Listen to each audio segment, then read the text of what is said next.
Good afternoon. We really want to thank you all for taking time out of your day to be a part of our first ever webinar series. And kind of just briefly, the creation of this was typically we've done a mentoring day, an in-person event for area high school students along with parents of students surrounding kind of planning for those next steps in terms of life after high school. And due to the current state with the pandemic, we decided to do an option virtually for parents at least, and kind of go more in depth, even more than we have in the past, with some topics related to special education and then transition. And so with Northern Lights and along with Duluth's interagency ICCOD, we've collaborated on this webinar series. So the next 3 months, every Tuesday at 12, we have various topics that we're going to focus on. So today would be Dena and Martha talking about special education 101. Next Tuesday will be me talking about secondary transition.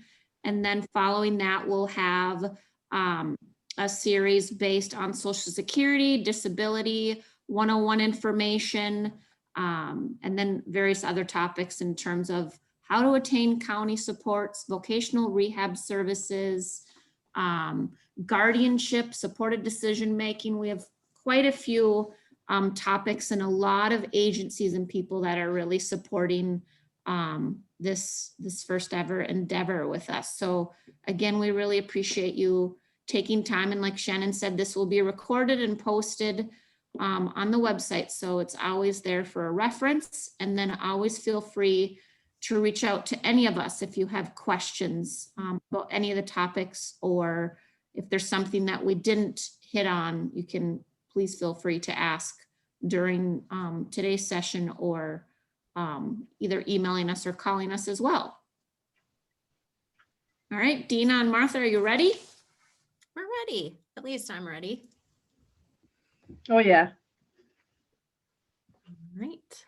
Am I ready to share, Shannon? Yep, you should be ready. Okay. And we'll put us in present mode. All right, here we go. So as they mentioned, we have our first topic today titled Special Education 101 for parents. And my name is Dena Hagen, and I'm the Director of Special Education for the Northern Lights Special Education Cooperative, which is a group of 12 school districts around Duluth that work together to share special education services.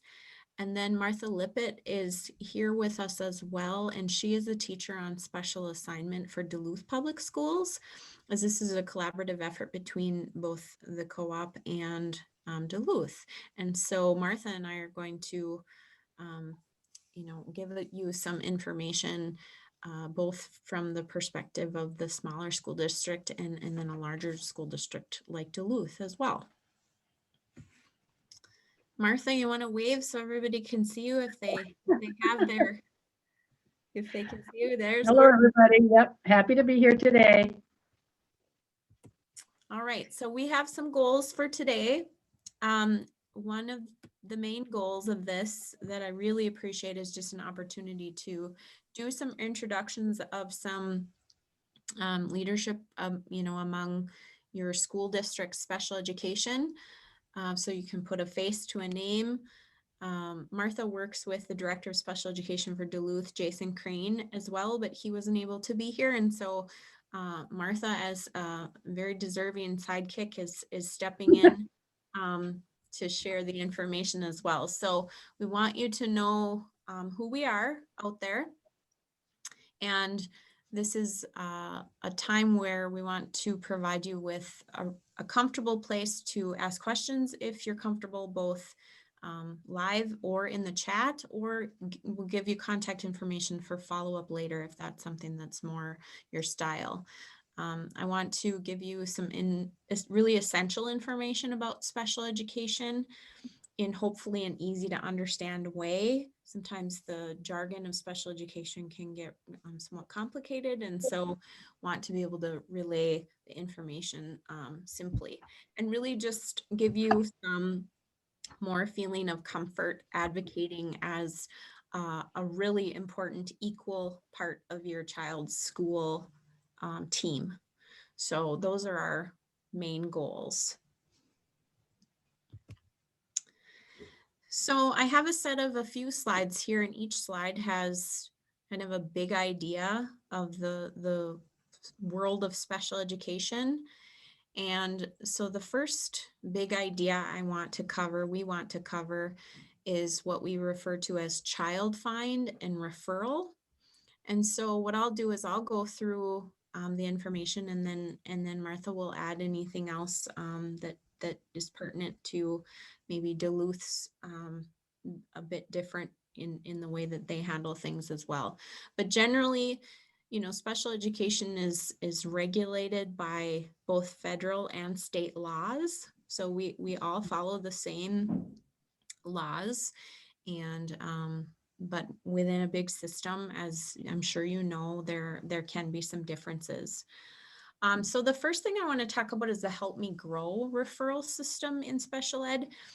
And so this is an online referral system for people to be able to refer concerns that they have about really young kids that aren't in school yet, as early as birth.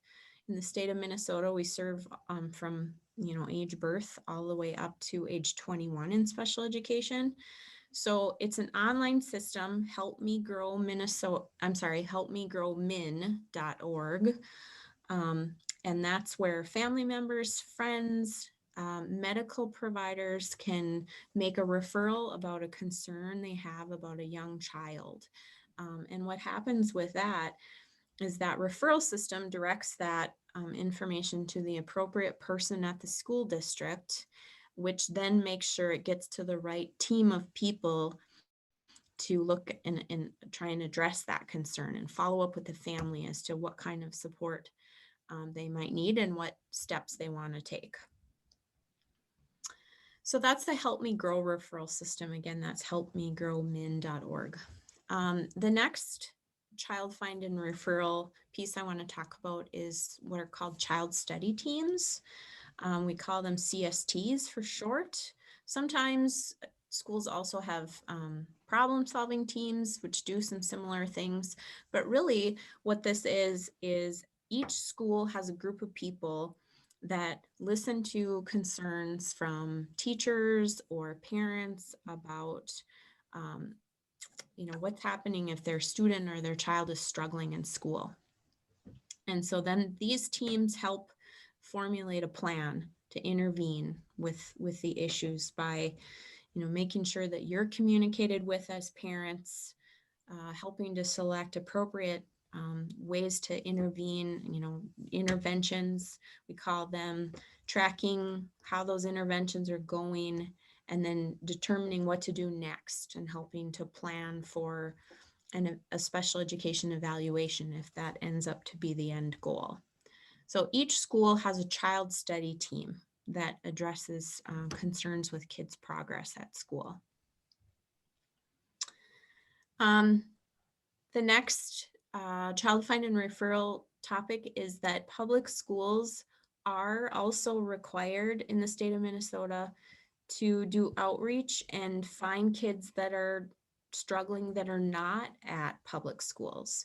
So those kids that are in private schools or home schools. And so there is a couple different ways we do this, and it really falls on the director of special education to make sure that each of our public school district offices has information to send to homeschool parents that say, we have a special education system in our school district. If you need support, here's who you can contact. So we send out a memo. The other thing we do is we go and do consultation with the local private schools within our school boundaries too, to make sure that they know about the public school system for finding kids that are struggling.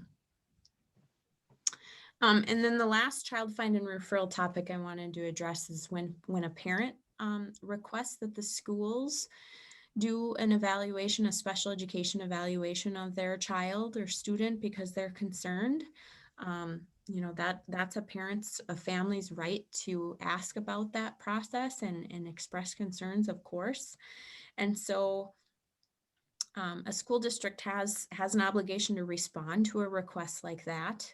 And what usually happens is someone from the school will reach out and talk about the concerns that are there and talk about next steps.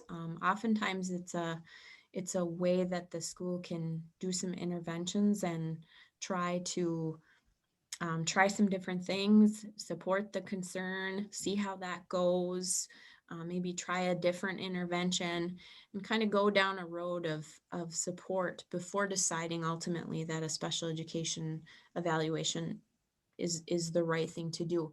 But sometimes it just goes right to a special education evaluation too. It just depends on the situation. So those are the 4 big ideas I wanted to cover in child find and referral. And so, like I said, want to give Martha an opportunity to add any information she has from the Duluth perspective. Sure, thanks, Dena. So our child study teams, they're called different things at different schools. And sometimes they have a subgroup that are the data review teams as well, which are actually going through the data that's collected to bring, as far as how the students are doing and progressing, to bring to those child study teams to say, hey, this is where they're at, and this is why we're bringing this child to you, so we have some idea. The other thing I wanted to say is, worked a lot with non-public and private schools and within Duluth, and we have several of them up there as well. Many times parents don't want to get an evaluation, so I'm just going to write a letter and give it to the school district, and now they're going to evaluate. So we had a lot of people that thought that's how you do it. Yes, that's part of the process, but is according to law, when parents give us that letter, we do have 10 days to respond. Doesn't mean days, but it does mean that we're going to respond to say, hey, let's meet and talk about this. Many times parents aren't just aware of, oh, I didn't know that we could have some intervention, or I didn't know my child was in intervention. That's another thing I wanted to just make sure to comment on, is that parents should be brought into this back from the Help Me Grow. We talked about it in a school, coming to a team study team or anything. As parents, you should know what's going on with your child and get and know what your child's being talked about. I think that's all I needed to add. You did an awesome job. Thanks. So Martha, I'm just going to do a quick check-in here. Your audio was coming across a little bit Oh dear. off, and I'm just wondering if I was the only one that was hearing that, or if Jess, you could hear that too? Okay.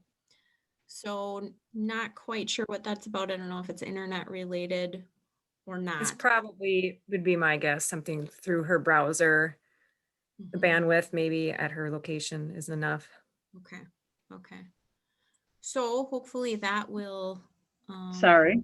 Improve. Thanks for telling me. That's okay. That's okay. It's always hard to know when you're on the other end. So great. So then I want to just stop and see if there are any questions from anybody out there on this topic, whether you want to unmute and ask us or you want to put something in the chat. Either way is fine.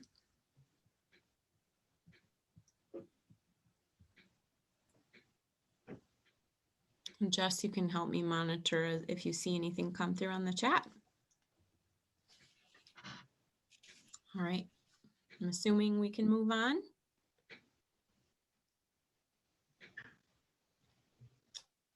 We're good to move on, Jess? Okay. And if there's something that comes into your head afterwards that you want to ask after, just feel free to still put it in the chat. Okay, so the next big idea we want to cover is the evaluation and the eligibility for special education. The first thing is what's called comprehensive evaluation planning. And simply what I mean by this is when we're going to do an evaluation of a child, we want to make sure we're looking at the whole child. For instance, if a child is struggling academically, there might be more to it than just maybe a learning difficulty.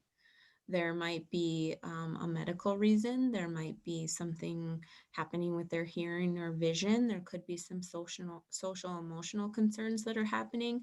And so when we do a special education evaluation, teams do what's called a comprehensive evaluation and look at the whole child so that we're not missing something. You as parents should also be included in the planning for that evaluation because you have very valuable input to give as far as looking at the whole child because you know your child the best. Sometimes the school psychologist will lead this process of evaluation planning. Sometimes it'll be the special education teacher. It just depends on the team and the situation.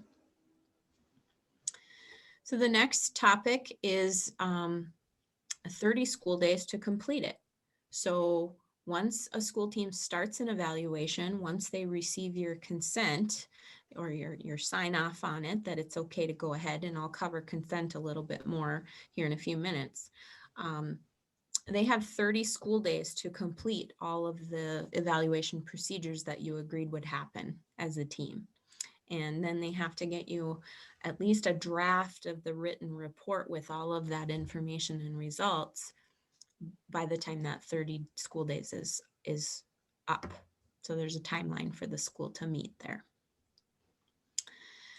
And then the next topic is the team meeting to review a plan and, oh, sorry, my box is in the way here.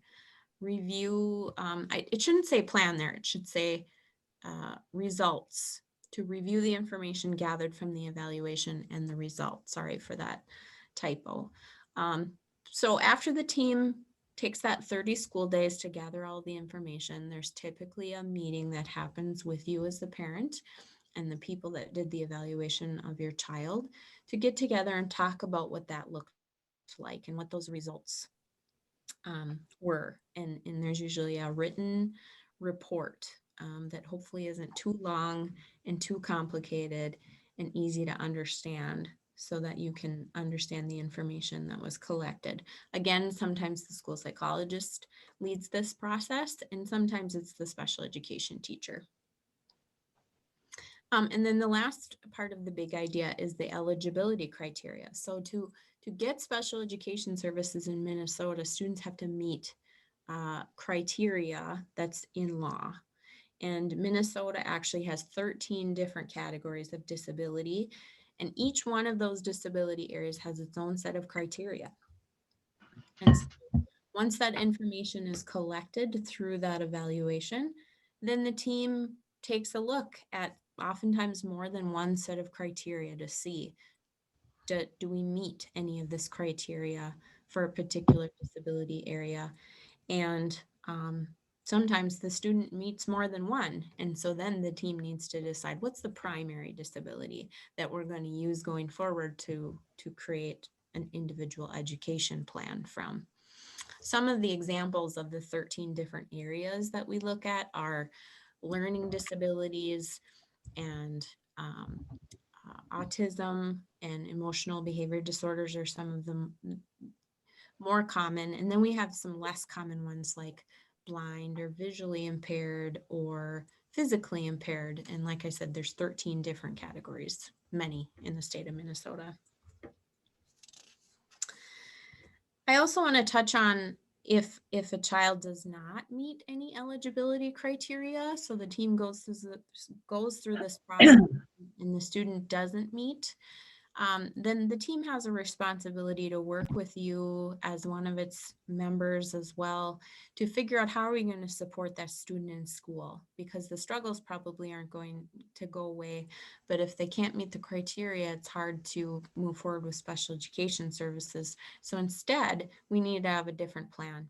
Sometimes it's a what they call a 504 plan, which is another kind of support plan, or it could be continuing with some interventions of some sort or other supports. And then sometimes if a student doesn't meet the criteria now, sometimes they get reevaluated down the road in a year or two, and that changes. Martha, additions? Okay, I turned my video off to see if my audio would be a little better. So the only thing I thought of, you did a nice job, is sometimes when we go through the comprehensive eval, we find that a student could meet two different criteria, eligibility criterias. And we don't keep, in Minnesota, or at least in Duluth, we don't keep a primary and a secondary. But the team then would say, wow, which one really fits? What is the student's needs more? Is it more academic? Is it more behavior? What of the eligibility criteria really meets my child, so that we could figure how best to plan the IEP and to plan the services. So thought of that one. Great. Otherwise, pretty much the same. Was Yeah. audio better? The audio is much better. Thank you. That worked. One other thing I thought about too is for the evaluation process is that teams are required to do a new evaluation and updated evaluation every 3 years for a student. That's another tidbit of information. All right, so if there are any questions from participants, I can answer those now, or you can put them in the chat.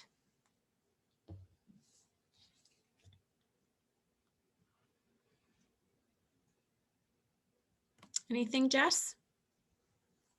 Nope, you're good to go. All right.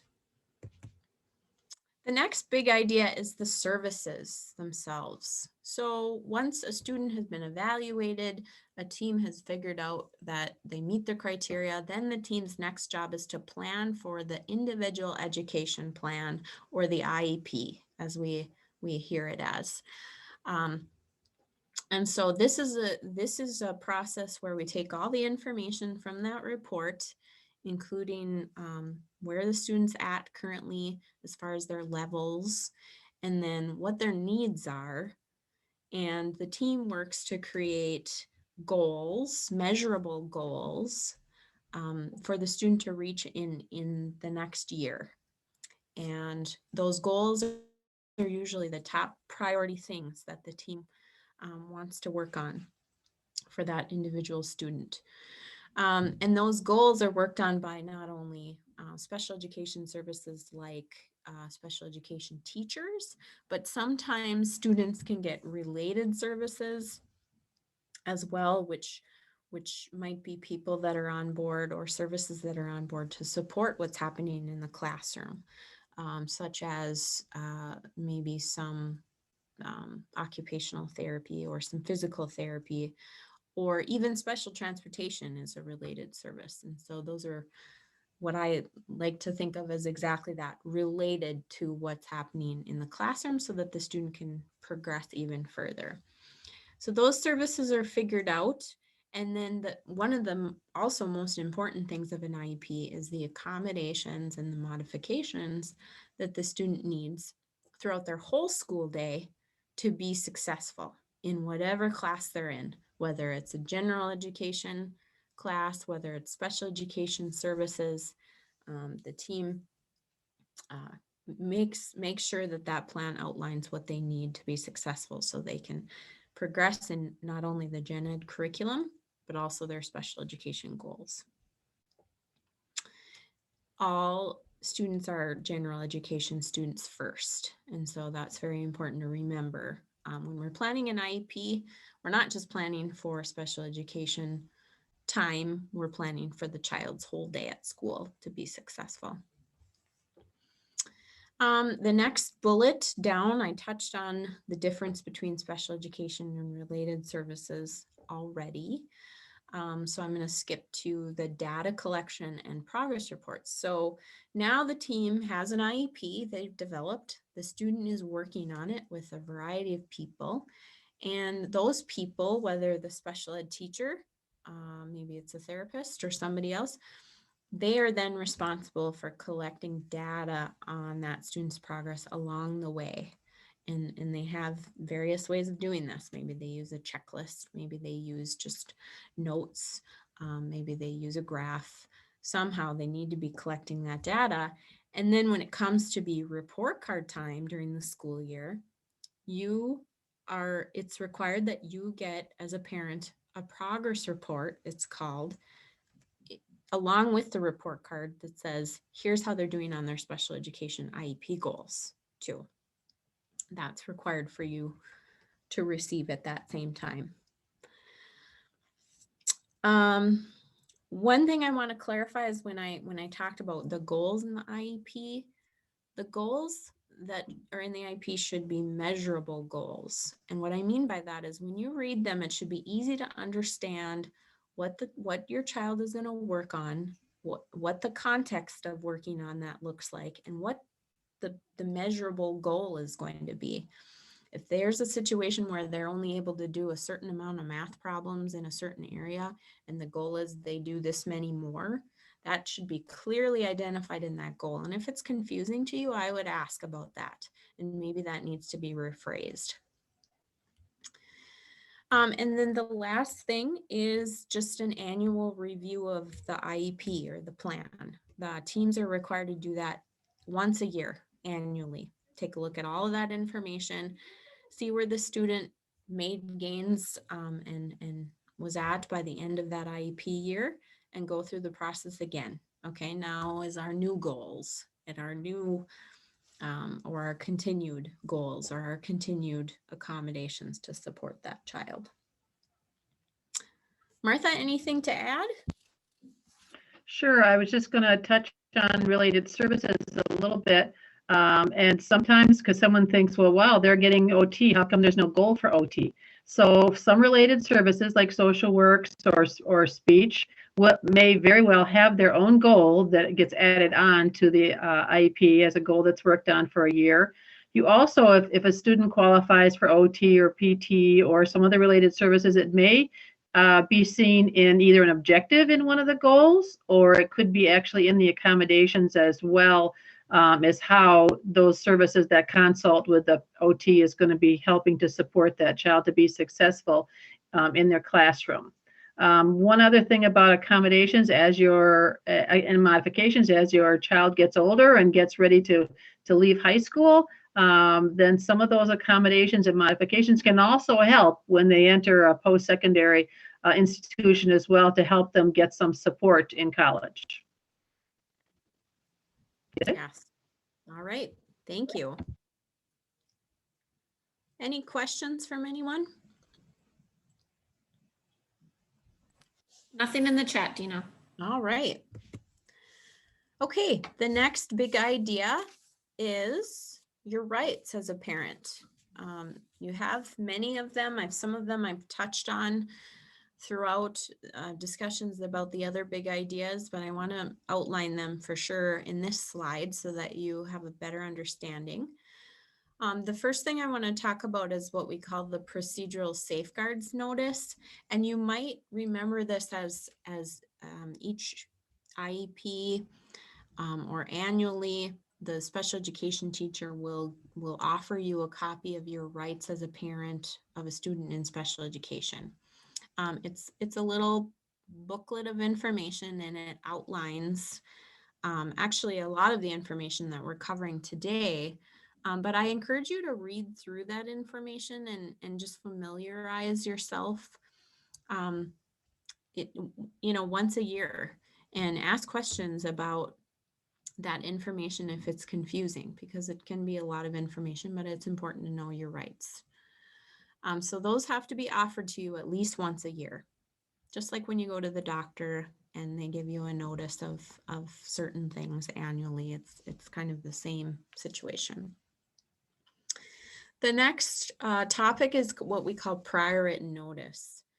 Every time an IEP team wants to make a change to your child's plan, whether it's start something new or change how things are going, or if you request something to the school regarding your child's plan, a change or a starting of something new, the district is required to respond to you in what we call a prior written notice. And basically what that is a supplemental sheet that tells the story of the meeting that you had as a team and outlines the district's proposal or objection to whatever you're talking about, whether it's adding different services or taking away different services. But that prior written notice is an opportunity for you to read through a recap of what you talked about as a team and then consider that information. And you have 14 days, 14 calendar days to consider the information on that prior written notice. And then you can sign and send it back to the school. So then they keep that in the file that you agreed upon that information. That would be an example of your consent to changing something in the IEP or going ahead with a special education evaluation. That's consent. But with that prior written notice, you also have the opportunity to object.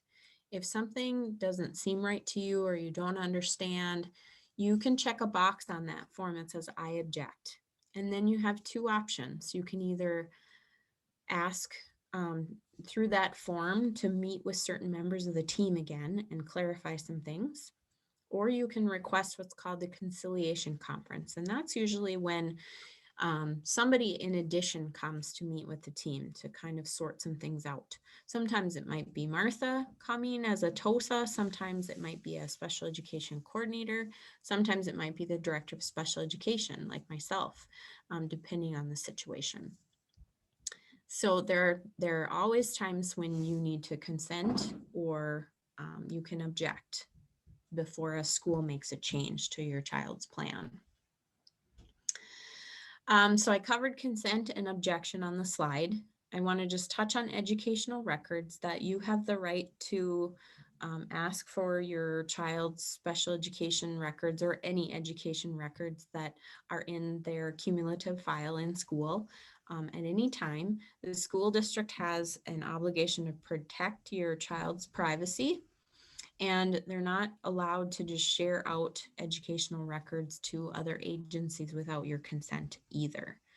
They can share them from school to school. So if you move and your child goes to a new school, the school staff at the former school can call the new school and they can talk about the information and share records because school to school is okay in the law, but not other agencies. We would want to get your consent first. And then the last thing as far as your rights go is Minnesota does have a dispute resolution process that both parents and schools can go through. And what that means is if teams get into a disagreement about services, there are some steps that can be taken to try and resolve things above and beyond what I talked about with the objection. We have something called mediation, where we can get a mediator from the Department of Education to come and work with the team to come to a solution. As a parent, you have the opportunity to file a complaint with the Department of Education, or there's also what we call a due process hearing option for parents too. And so all of those options are listed on the Department of Education website, or we here can help get involved with some of those disputes to help resolve that as well. Martha, to add? Yeah, no, like Dena said, many times I will show up at a meeting because parents are not, maybe they're just not agreeing to, there's also a checkbox to say I agree with some, but not all on that consent page. I believe that's still there. So maybe a parent's like, okay, I like most of this IEP, but I really don't understand or don't like one part. Then sometimes I come or directors or somebody else would come to that meeting as well, just to make sure that the parent is clearly understanding what the IEP says, and sometimes maybe the wording is misleading or is not clear, or the goal doesn't make sense. So sometimes just having a meeting again, we can resolve this, so it doesn't need to go into a disputed resolution and go further than that. Many times parents are just like, nope, I don't agree with this, and we totally need to respect that and understand that. And I know I bend over backwards to help parents understand. And then I realize, wow, I don't understand the way this is said either. So let's make sure this is rewritten so that it makes sense. So sometimes it just means we get together and talk again. Great. Thanks, Martha.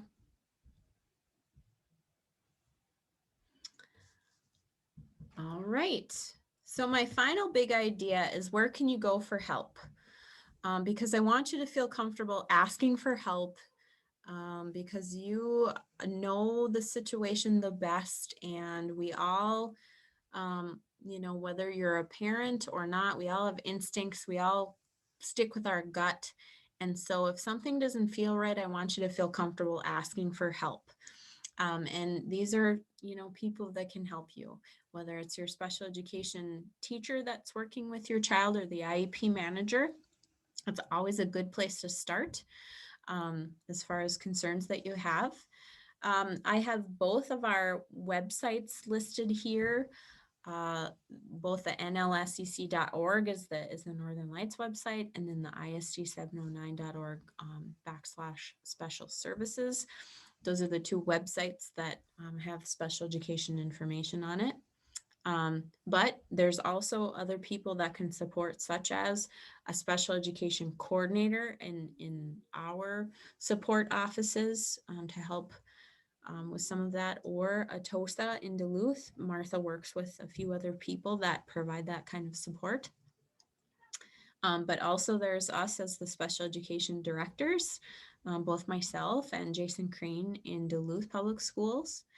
And then there are advocates in our community too. And we work closely with the advocates as well, because we want everybody to feel supported, feel like we're on the same page and understanding the same information. And so we have great advocates out of Arc Northland in Duluth.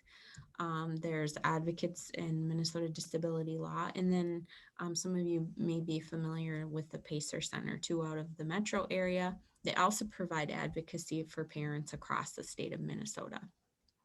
So you have a whole list of people to go for help. And I encourage you, if you have questions, to ask them. Martha? Yeah, I'm not, you did a nice job. I always appreciate when advocates are there. Sometimes parents will think, oh, I'm bringing an advocate to make you guys do what you're supposed to do. But I always appreciate advocates there, because sometimes they can see something we're not aware of, or sometimes I've had several situations where an advocate will actually help a parent understand that we are actually trying to provide the services that are on the IEP. It's just, things got muddy in figuring out how things were, services were being provided. And so, hey, let's talk it out and make sure we're there.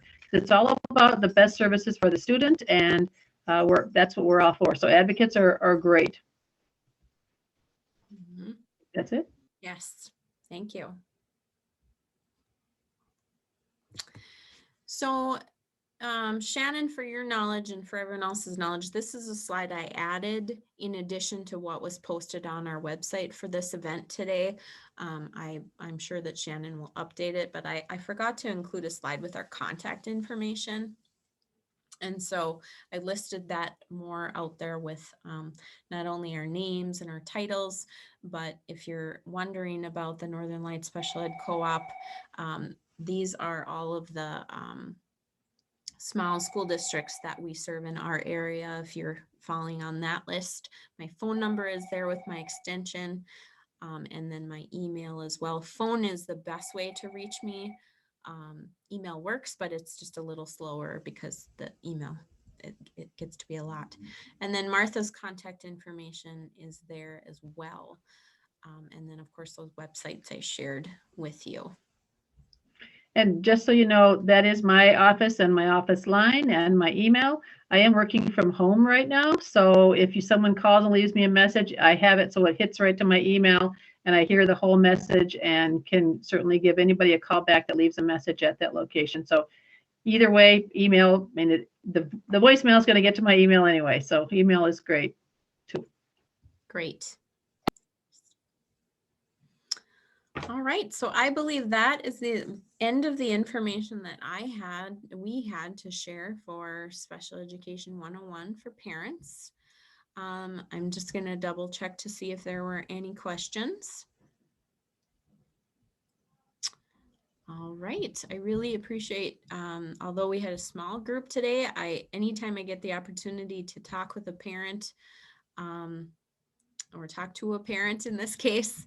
It's a real pleasure. I love to be able to connect with parents. So I appreciate you jumping on today, hearing the information, and I hope that you will share, that we'll have this posted on our website too, if you have friends or family that could benefit from the information as well. So Jessica and Shannon will talk about what's coming next for Tuesday Talks. Yeah, so we have up here just the next 2 sessions that'll be coming up for the 9th and the 16th, using the same format of Zoom. So you can always find out more information on our website at nlsec.org, as well as accessing any other recorded sessions that we'll have. And again, thank you all for attending, and hopefully we'll see you next week as well.